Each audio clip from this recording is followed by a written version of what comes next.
Baik, mari kita lihat pembelajaran firman Tuhan kita. Tidak kecewa, ya, tidak kecewa dengan Tuhan. Ini hal yang sangat penting kita pelajari bersama. Karena apa? Mana hilang? Wah, ya. Klik ke depan, Pak. Sebelah kanan, Pak.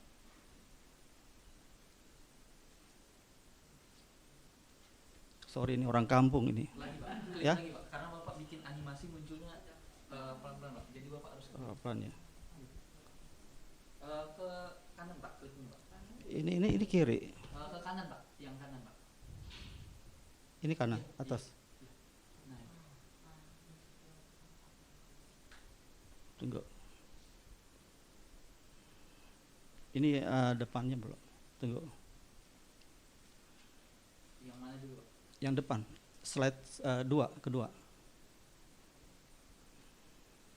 Ini, Pak. Slide Ya. kedua Bapak ini, Pak. Ya, oke. Oh, betul. Ya. Jadi slide kedua ini tadi judulnya apa tadi? Tidak kecewa dengan Tuhan. Ini memang tema yang luar biasa. Betul. Dalam jalan hidup kita sebagai orang percaya, kita seringkali jujur ya, mengalami benturan. Ya, kita seringkali menghadapi masalah seolah-olah Tuhan gak ada ya. Seringkali kita merasakan bahwa Tuhan sedemikian jauh. Tuhan yang seperti apa yang bersama dengan saya. Ada saat-saat di mana kecewa itu ada. Apakah kecewa itu? Kecewa adalah kesenjangan antara harapan dengan kenyataan. Ya, jadi kenyataan seringkali lebih buruk dari yang diharapkan. Kita mengharapkan sesuatu yang besar, kita mengharapkan sesuatu yang luar biasa, yang spektakuler, tapi kenyataannya berbeda. Hasilnya apa? Kuciwa. Kalau kecewa masih enteng ya, kuciwa namanya ya.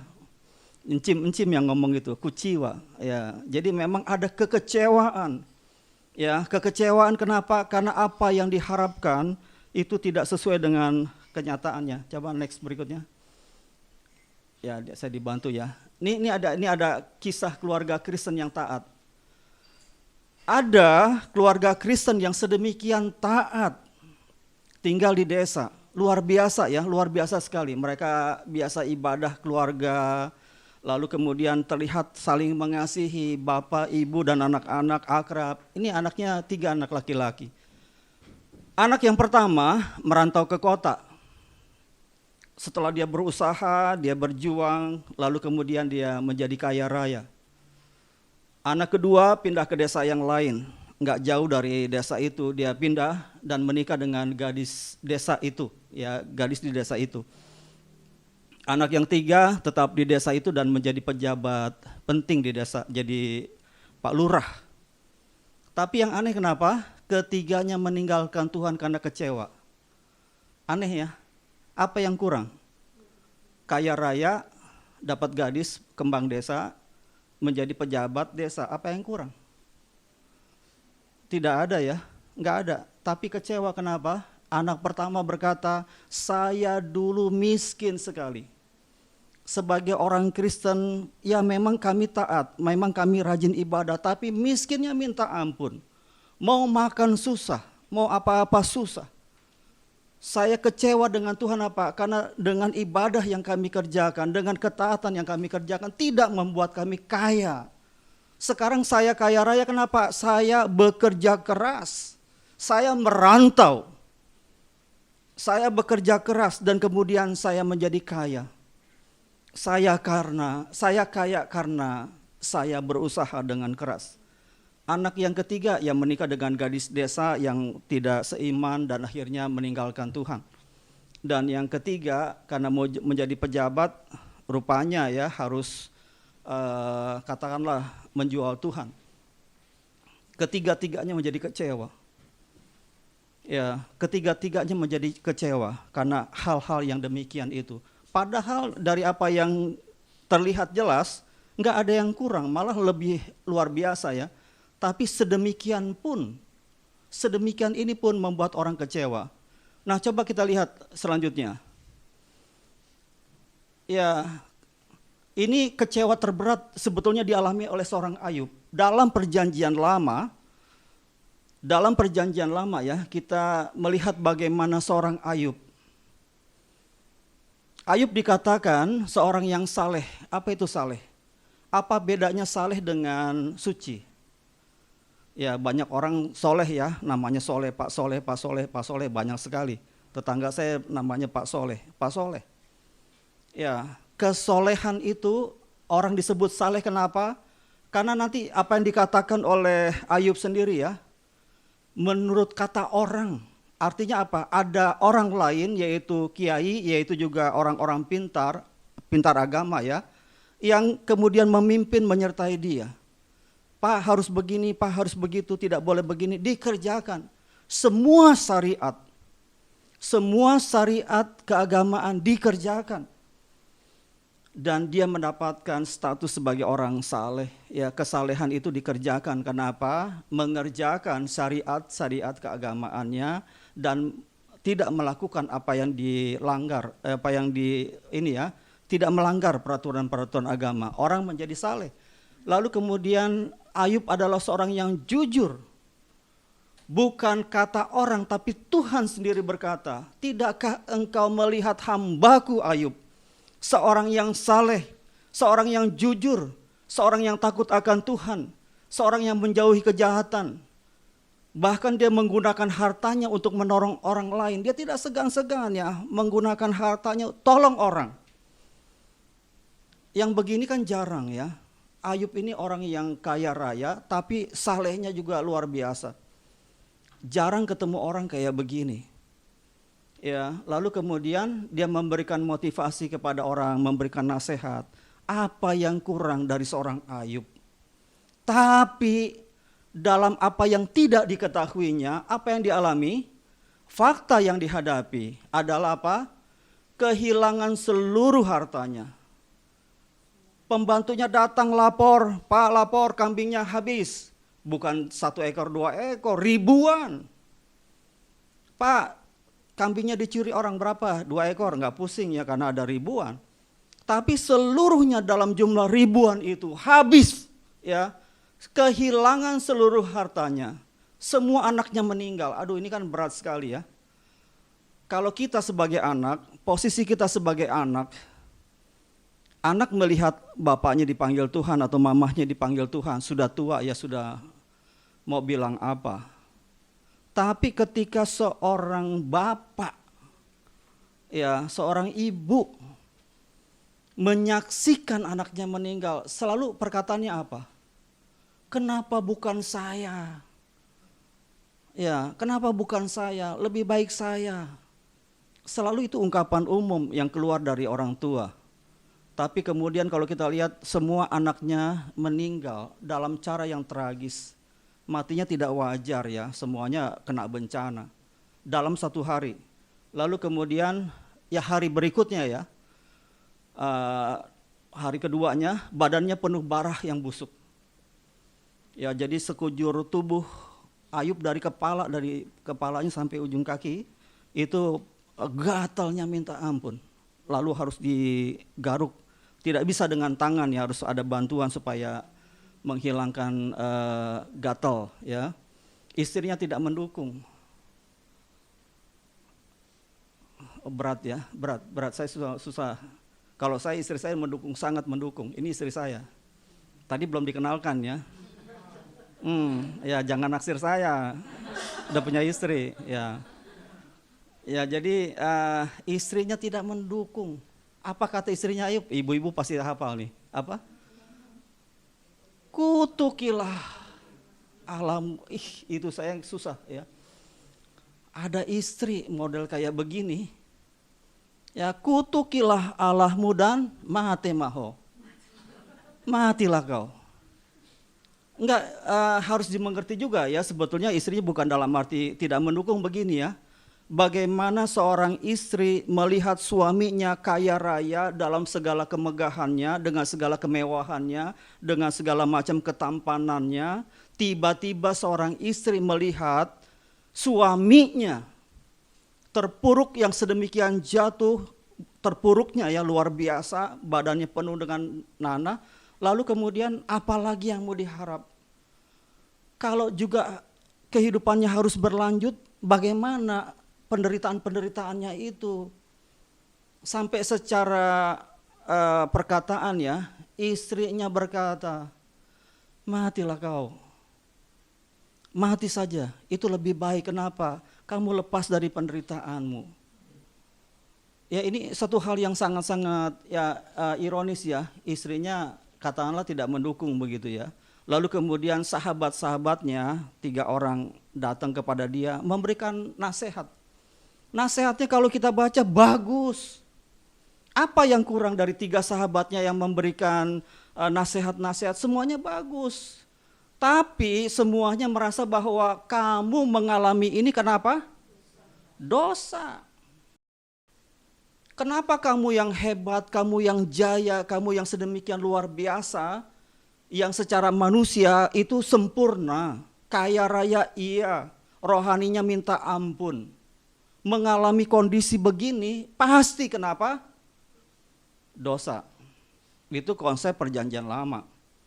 Memang dosa, perhatikan ya, memang dosa menyebabkan penderitaan. Tetapi tidak semua penderitaan karena dosa. Tidak semua. Ya, dalam kondisi Ayub tidak berdosa. Tapi memang dia penuh dengan kekecewaan juga ya. Ayub sebagai manusia pernah dia kecewa. Kenapa? Dia mengutuki hari lahirnya. Kenapa begini? Kenapa begini? Sebetulnya wajar, tapi luar biasanya Ayub apa? Dia tidak mengerjakan seperti yang dikatakan istrinya, mengutuk Tuhan. Walaupun dia sangat-sangat menderita, walaupun dia sangat-sangat susah, tapi dia tidak mengutuk Tuhan. Ya, jadi ini fakta ya, fakta yang ada dalam kitab Alkitab tentang Ayub ini luar biasa ya, tapi menghadapi hal yang luar biasa. Selanjutnya kita lihat. Ini ya, solusi agar tidak kecewa. Ya, jadi pertama kita harus mengerti ya, tujuan penderitaan adalah pengenalan pribadi dengan Tuhan. Coba baca Ayub 42 ayat yang kelima. Ini poin penting ya, ini tujuan penulisan Ayub. Tujuan penulisan kitab Ayub 42 ayat yang kelima. Tolong baca. Hanya dari kata orang saja aku mendengar tentang Engkau, tetapi sekarang mataku sendiri memandang Engkau. Ya, jadi artinya apa? Dulu Ayub menjadi orang saleh karena apa? Kata orang. Ya, orangnya bisa pendeta, bisa alim ulama, bisa siapapun itu. Jadi dia mengerjakan semua tuntutan agamanya. Iya. Ada syariat dia kerjakan, iya. Tapi itu kata orang. Ini luar biasa sekali ya. Ini luar biasa kenapa? Karena sebetulnya di dalam perjanjian lama ya, hanya orang-orang tertentu yang punya kedekatan dengan Tuhan, yang punya komunikasi dengan Tuhan. Tidak semua orang. Dan Ayub baru menyadari dalam pengenalan dia pribadi ketika peristiwa kepahitan demi kepahitan terjadi. Jadi tujuan dari penderitaan adalah pengenalan pribadi dengan Tuhan. Apa yang dialami dalam kepahitannya, dalam kondisi yang sangat berat. Dia kehilangan semuanya. Tujuannya adalah itu merupakan proses bagi dia untuk kenal secara pribadi dengan Tuhan.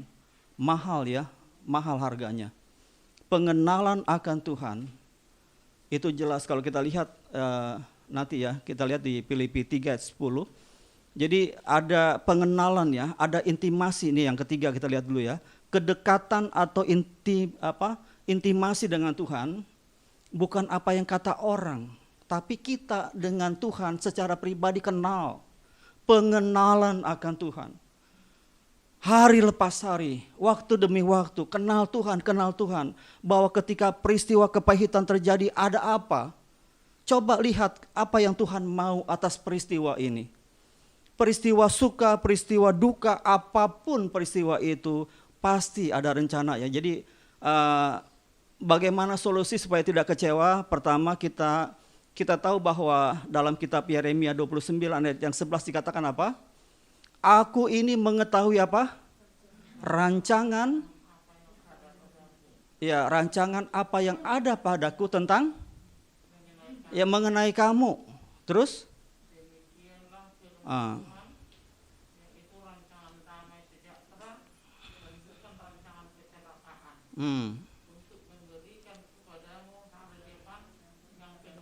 Ya bagus. Jadi itu ya Nang ya. Jadi kalau kita lihat bahwa Tuhan punya rancangan damai sejahtera. Kalau kita lihat dalam peristiwa Yeremia ini, kan orang-orang Israel kan komplain kepada Yeremia.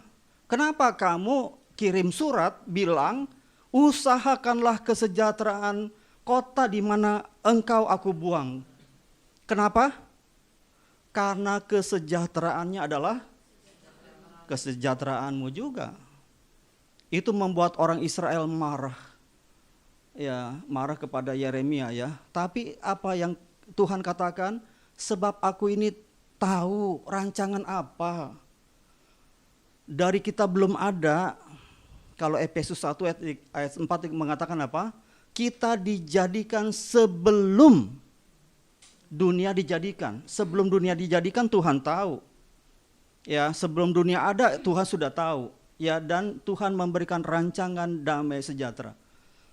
Lalu kemudian tidak kecewa ya. Coba nih baca Matius 11 ayat 6 sama dengan Lukas 7 ayat 23 itu sama ya, tapi tolong baca Matius 11 ayat yang ke-6, apa yang dikatakan di situ? Matius 11 ayat 6. Dan berbahagialah orang yang tidak menjadi kecewa dan menolak aku. Ya, jadi jelas ya. Ketika Tuhan Yesus datang, terjadi banyak penolakan. Tapi Tuhan Yesus bilang apa? Berbahagialah mereka yang tidak menjadi kecewa dan tidak menolak aku. Ya, kenapa nanti kita lihat ya, bagian terakhirnya juga, ada upah besar di surga. Itu dalam Ibrani 10 ayat yang ke-35, Ibrani 11 ayat 26, ada rancangan dan juga ada upah. Ya, ada upah yang Tuhan beri buat setiap orang yang tidak kecewa dan tidak menolak Tuhan. Ya, jadi ini sebetulnya adalah bagaimana solusi agar tidak kecewa dengan Tuhan itu. Ya, selanjutnya. Ya, ini udah terakhir ya. Jadi ada ya walaupun kenyataan tidak sesuai, walaupun kenyataan tidak sesuai dengan harapan, itu yang terbaik. Ya, apapun itu yang terbaik. Sebab apa? Manusia menilai yang nampak, yang kelihatan, yang sekarang. Tapi Tuhan tahu akhir dari segalanya. Yakini itu. Ya, yakini itu. Memang kepahitan bisa saja terjadi. Ya, kita tidak berharap kepahitan terjadi. Tapi kalau itu juga terjadi. 1 Korintus 10 ayat 13 mengatakan apa? Dalam 1 Korintus 10 ayat 13 dikatakan bahwa apa? Coba tolong baca. 1 Korintus 10 ayat 13, pencobaan-pencobaan yang kamu alami ialah pencobaan-pencobaan biasa yang tidak melebihi kekuatan manusia. Sebab Allah setia dan karena itu Ia tidak akan membiarkan kamu dicobai melampaui kekuatanmu. Ya. Pada waktu kamu dicobai, Ia akan memberikan kepadamu jalan keluar sehingga kamu dapat menanggungnya. Ya, camkan ayat ini. Kalau menghadapi masalah, menghadapi tantangan, menghadapi air mata, ada jerit tangis dalam hati, iya wajar. Ya, sebagai manusia ya pasti nangis ya.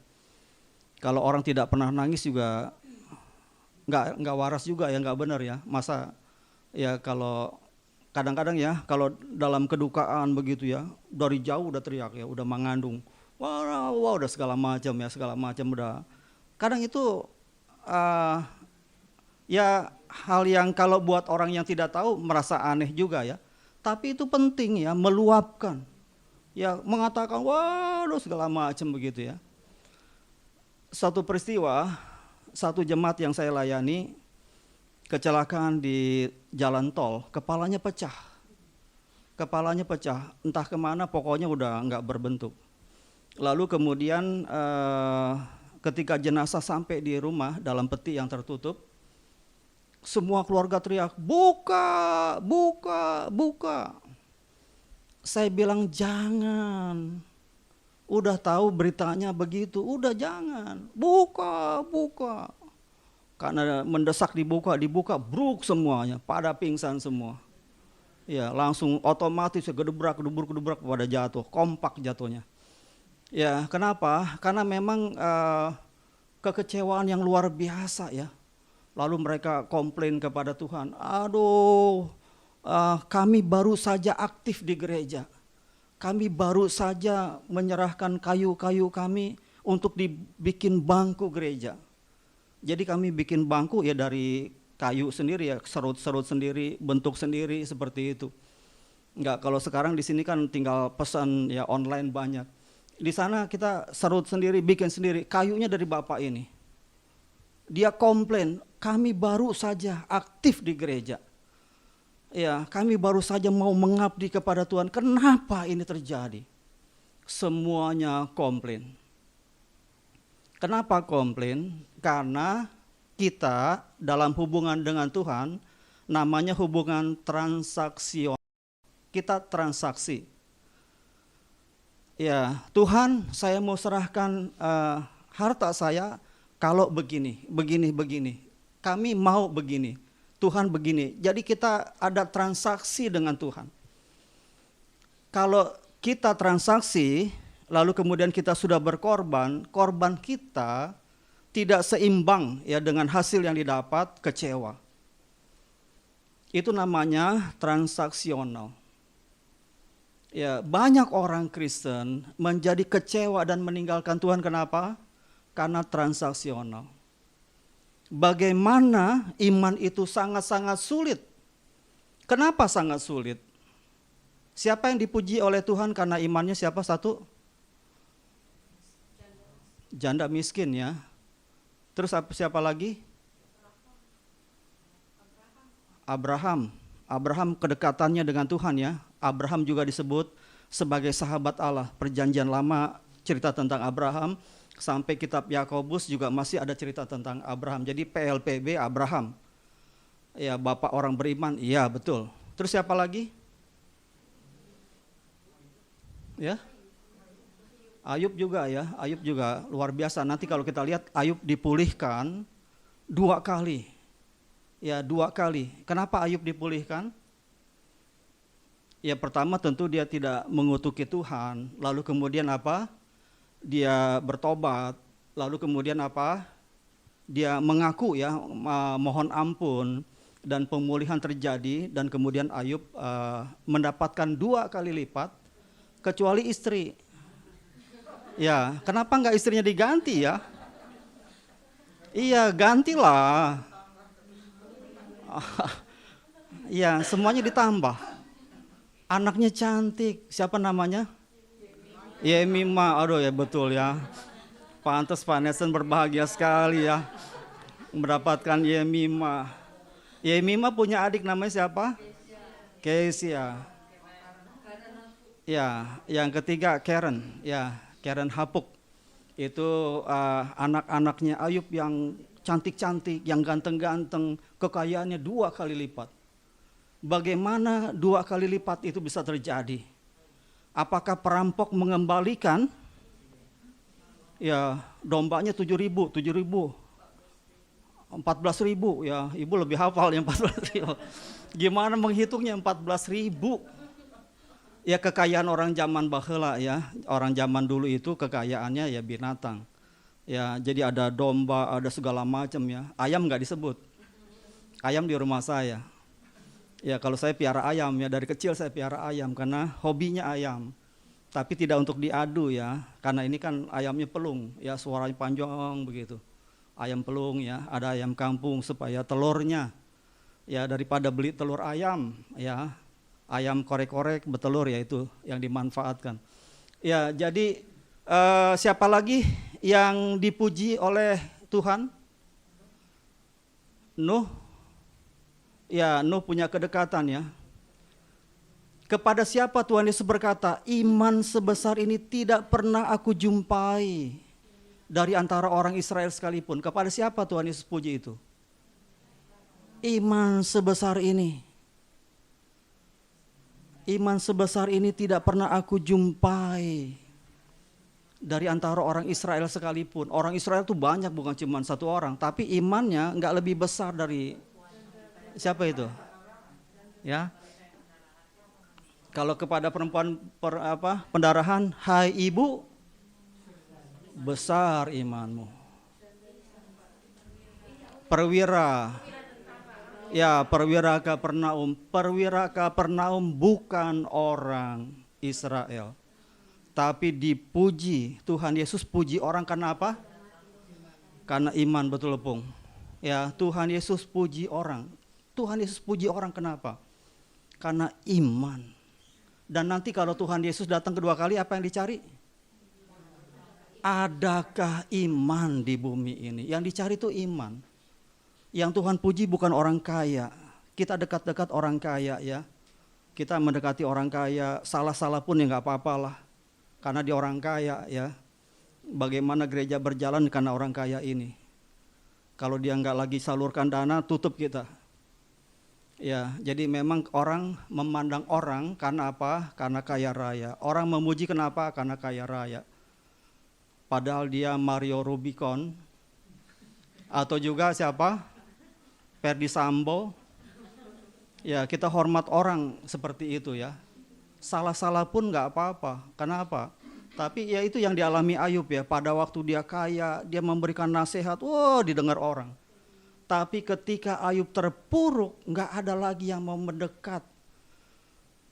Itu ironis sekali ya. Itulah manusia ya. Manusia itu kan yang dilihat, yang nampak, yang kelihatan. Ya, tapi Tuhan menilai apa? Hati. Ya, jadi bagaimana kita punya hati yang berkenan kepada Tuhan, itu yang harus kita miliki. Ada ibu yang mau tanyakan atau bapak? Jangan Pak Gembala mah udah orang pintar. Saya kalau ditanya sama Pak Gembala, saya diuji namanya. Ya, kalau dulu boleh bertanya ya, dulu tahun 2000-an, 2003 gitu boleh. Karena saya dosennya gitu ya. Jadi Bapak Ibu Gembala, Ibu Yemima, Pak Nesen, kami dulu sama-sama di satu sekolah teologi yang sama. Cuma saya dosen begitu ya. Dosen dan mereka mahasiswanya. Dosen mah tetap di kampung, tetap di desa, tetap aja begitu ya. Nggak ada peningkatan apa-apa gitu ya. Tapi sekarang wah, ya apa yang dikatakan Rasul Paulus, engkaulah mahkotaku, engkaulah kemuliaanku. Siapa itu? Orang-orang yang kita bimbing, orang-orang yang kita bawa melebihi kita. Engkaulah mahkotaku. Ya, engkaulah kemuliaanku. Ya, itu satu hal yang luar biasa ya. Dan ada yang ditanyakan, silahkan. Silahkan kalau ada yang ditanya ya. Kalau tidak ada ya puji Tuhan, berarti aman saya. Kalau nanya juga jangan susah-susah ya. Cuma rasanya kalau dari segi pengalaman ya Bung ya, walaupun Opung usianya berapa Bung? 78, luar biasa ya, puji Tuhan ya. Pasti banyak. Gimana Opung? Opung mau bersaksi sedikit tentang mungkin jatuh bangunnya Opung, bagaimana pertolongan Tuhan terhadap Opung? Jatuh bangunnya udah nggak diingat Pak. Oh ya. Memang Tuhan baik dan Amin, amin, amin. Ya, mau lihat Opung. Ya, saya juga terharu ya dengan peristiwa-peristiwa dalam hidup ya. Saya juga tidak muda lagi. Ya, bisa tebak umur saya berapa? Ya, ya, ya mahasiswanya udah begini gimana? Iya ya, ya saya yang jelas sudah tidak muda lagi dan kami yang di Jonggol Jonggol Nauli. Itu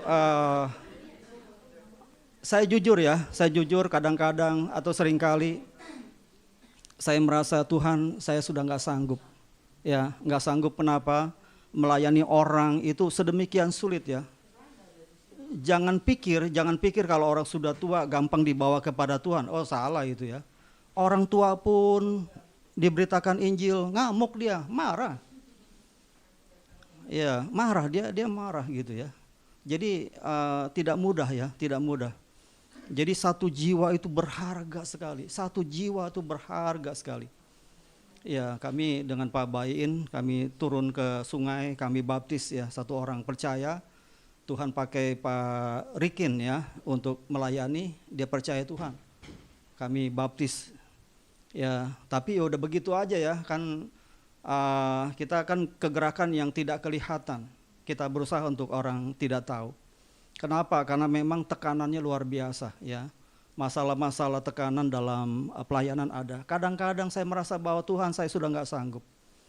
Saya ingin meninggalkan Jonggol. Tapi istri saya juga luar biasa. Kenapa? Pak Bapak kan panggilannya ke orang Sunda. Walaupun ada tawaran ke Jakarta, pelayanan ke Cilacap, ke Bali. Untuk tinggal menetap saya bilang nehi. Ya, saya tahu nehi karena ada bioskop India ya, nonton, modalnya nonton. Nehi gitu ya. Jadi walaupun ya, tapi ya udah gitu ya, bertekun ya. Jadi walaupun kenyataan tidak sesuai dengan harapan, ya bertekunlah. Sebenarnya solusinya tidak cukup tadi ya, akan ada banyak sekali gitu ya. Cuma kalau ditampilkan semua nggak cukup. Ya banyak sekali solusi yang Tuhan beri.